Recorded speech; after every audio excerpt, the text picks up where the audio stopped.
Trench warfare was a defining feature of World War I, a brutal conflict that lasted from 1914 to 1918.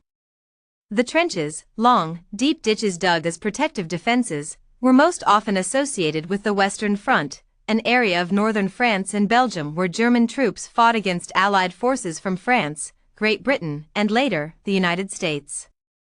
These trenches were not a new invention, as they had been used during the American Civil War, but World War I saw their use become widespread and deadly.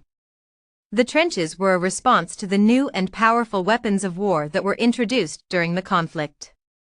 Machine guns, capable of firing hundreds of bullets per minute, and artillery firing shrapnel, which exploded in the air and sent lead bullets towards the enemy, created an absolute killing zone.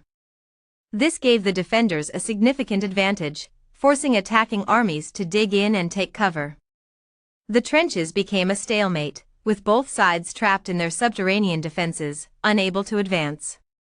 Life in the trenches was a nightmare. Soldiers lived in constant fear of death, with the threat of shelling, sniping, and poison gas attacks looming over them.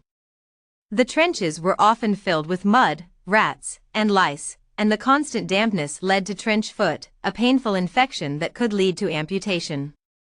The trenches were also a breeding ground for disease, with dysentery, typhus, and cholera common.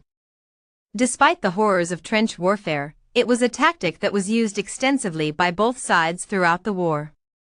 The trenches stretched for miles, and the landscape between them, known as no man's land, was a deadly wasteland. Soldiers were forced to live in these conditions for weeks at a time, with little hope of escape. The trenches were a symbol of the futility of World War I. The war was a war of attrition, with both sides losing countless lives in a desperate attempt to gain a few yards of ground. The trenches were a testament to the human cost of war, and they served as a reminder of the horrors that can result when technology is used to create weapons of mass destruction. The end of trench warfare came with the development of new tactics and technologies, such as tanks and airplanes, which allowed armies to break through the stalemate. However, the legacy of trench warfare continues to haunt us today, serving as a stark reminder of the destructive power of war and the importance of finding peaceful solutions to conflict.